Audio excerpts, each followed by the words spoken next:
नमस्कार दोस्तों, Chhattisgarh high court का एक बड़ा फैसला आया है। यह फैसला सभी के लिए बहुत ही महत्वपूर्ण हो सकता है, क्योंकि हमारे आसपास या आने वाले समय में या किसी भी मौसम में किसी भी प्रकार की घटनाएं जो है किसी के साथ भी घट जाती हैं, और इससे जो है सरकारी प्रक्रियाएं बहुत ही जटिल होने के कारण कोई इसमें हस्तक्षेप नहीं करता आया है। लेकिन अब हाई कोर्ट में एक ऐसी याचिका लगी है जिसमें होने वाले जो आपातकालीन दुर्घटनाएं हैं या फिर प्राकृतिक घटनाएं हैं, उनमें भी मुआवजा या अन्य सरकारी सुविधाएं देने की मांग उठी है। तो यह जो याचिका है वो सभी के लिए बहुत ही महत्वपूर्ण हो सकता है। याचिका तो किसी एक चीज़ की लगी है, लेकिन इससे आने वाले सभी लोग प्रभावित होते हैं। इस प्रकार के वीडियो बनाने का एक प्रमुख उद्देश्य होता है कि जो याचिकाएं कोर्ट में लगी रहती हैं, यदि इस प्रकार का मामला आपके सामने या आने वाले समय में कभी भी आता है तो इस प्रकार की वीडियो या इस प्रकार की याचिका जो है काम दे सकती है। इसी उद्देश्य से इस प्रकार के वीडियो बनाए जाते हैं। तो हम देखते हैं कि किस प्रकार का यह याचिका लगी थी कि जिससे सभी इसमें प्रभावित होंगे। प्राकृतिक आपदाएं या फिर जो दुर्घटनाएं हैं उनमें किस प्रकार का अंतर रखा गया या फिर नहीं रखा गया, समस्त चीज़ों पर बात करेंगे। यदि चैनल पर नए हैं, चैनल को सब्सक्राइब नहीं किया है तो चैनल को सब्सक्राइब जरूर कर दीजिएगा, क्योंकि इसमें टाइम टू टाइम सभी नोटिफिकेशन अपडेट किए ही जाते हैं। तो देखते हैं कि क्या था पूरा मामला। हाई कोर्ट का एक फैसला सामने निकल कर आया है जिसमें आंधी बारिश में पेड़ से गिरने पर हुई मौत भी प्राकृतिक आपदा मानी जाएगी। हाई कोर्ट ने एक बहुत ही अच्छा फैसला दिया है। जैसे आप देखते होंगे कि हमारे गांव में या फिर आसपास में बहुत तेज आंधी तूफान बारिश के समय में आते हैं, पेड़ गिर जाते हैं और उससे कई लोग मर जाते हैं, या फिर ऐसी घटनाएं कभी भी आकस्मिक रूप से घट सकती हैं। लेकिन अब उससे भी प्राकृतिक आपदा की घटना मानी जाएगी और सरकारी रियायत के तौर पर मुआवजा आदि चीज़ों को देने का प्रावधान इसमें रखा गया है। तो इसमें बोला गया है कि प्राकृतिक आपदा मानी जाएगी, मुआवजा नहीं देने का आदेश रद्द कर दिया गया। इस प्रकार की याचिका जो लगी थी, तो देखते हैं क्या था पूरा मामला। बिलासपुर जो है प्राकृतिक आपदा से हुई मौत पर मुआवजा के लिए राज्य सरकार की नीति को लेकर हाई कोर्ट ने महत्वपूर्ण आदेश दिया है। कोर्ट ने कहा कि आंधी तूफान, तेज बारिश और आंधी के दौरान पेड़ से गिरकर हुई मौत भी प्राकृतिक आपदा की श्रेणी में आएगी।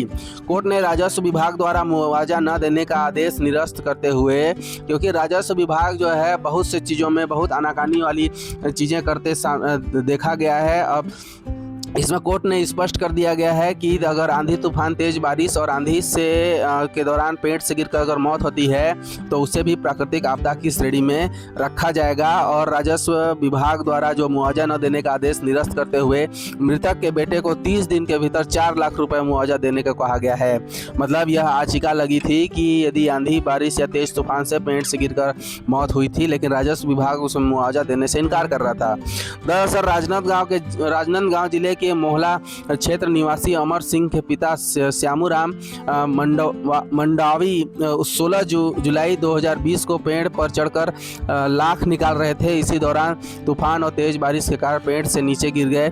गंभीर चोटों के कारण उनकी मौत हो गई। घटना के बाद पुलिस ने मर्म कायम कर जांच की और पोस्टमार्टम सहित सभी आवश्यक औपचारिकताएं पूरी की। इसमें मृतक के बेटे अमर ने राज्य सरकार की प्राकृतिक आपदा राहत नीति के तहत 4 लाख रुपए मुआवजे लेने के लिए आवेदन किया। नायब तहसीलदार ने सभी दस्तावेजों और जांच रिपोर्ट के आधार पर मुआवजा देने की अनुशंसा भी की, लेकिन अतिरिक्त कलेक्टर ने 1 फरवरी 2021 को यह कहते हुए दावा खारिज कर दिया कि पेड़ से गिरने से हुई मौत पर मुआवजे का कोई प्रावधान नहीं है। मतलब उसके नीचे अधिकारी जो नायब तहसीलदार हैं उन्होंने अनुशंसा करते हुए भी अतिरिक्त कलेक्टर ने 1 फरवरी 2021 को दावा खारिज कर दिया कि इस प्रकार के मामले में मुआवजा देने का कोई प्रावधान नहीं है। सुनवाई के दौरान हाई कोर्ट की अहम टिप्पणी सामने आई जो सभी के लिए बहुत ही लाभकारी हो सकता है, क्योंकि अधिकारी दिन प्रतिदिन जो है टाल मटोल की स्थिति अगर बना रहे हैं तो इस प्रकार की याचिका आपको बहुत बड़ी राहत दे सकती है।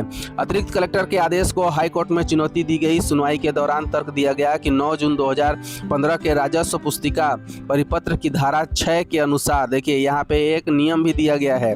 मैं पहले ही बोला था कि इस प्रकार की वीडियो जो है बहुत काम आ सकती है सभी के लिए, क्योंकि किसी के साथ कुछ भी हो सकता है। राजस्व जो है 9 जून 2015 के राजस्व पुस्तिका परिपत्र की धारा 6 के अनुसार आंधी तूफान, अतिवृष्टि या बाढ़ के दौरान पेड़ या उसकी डाल गिरने अथवा ऐसी परिस्थितियों में हुई मौत को दैवीय आपदा माना जाएगा। मतलब किसी भी प्रकार से आप प्राकृतिक रूप की अगर मौत होती है, चाहे पेड़ गिरे, चाहे आंधी तूफान में अगर पेड़ आती है, अतिवृष्टि या बाढ़ के दौरान पेड़ गिरती है या डाल गिरने से, मतलब कोई भी चीज़ होती है तो उसमें दैवीय आपदा माना जाएगा। कोर्ट ने कहा कि इस मामले में भी मौत आंधी तूफान के कारण पेड़ से गिरने से हुई, इसलिए उसे प्राकृतिक आपदा से हुई माना जाएगा। कोर्ट ने अतिरिक्त कलेक्टर का आदेश निरस्त करते हुए राज्य सरकार को निर्देश दिया कि याचिकाकर्ता को 30 दिन के भीतर 4 लाख रुपए मुआवजा प्रदान किया जाए।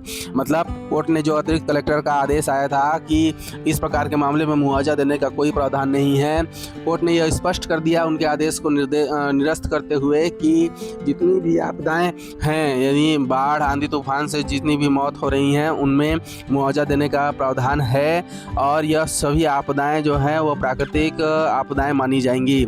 इस प्रकार से याचिकाकर्ता को एक राहत मिली और उनके पक्ष में फैसला आया और 30 दिन के भीतर 4 लाख रुपए देने की मांग की गई। यह वीडियो अगर इन्फॉर्मेटिव लगी हो तो चैनल को सब्सक्राइब जरूर कर दीजिएगा, क्योंकि इसमें टाइम टू टाइम सभी नोटिफिकेशन अपडेट किए ही जाते हैं।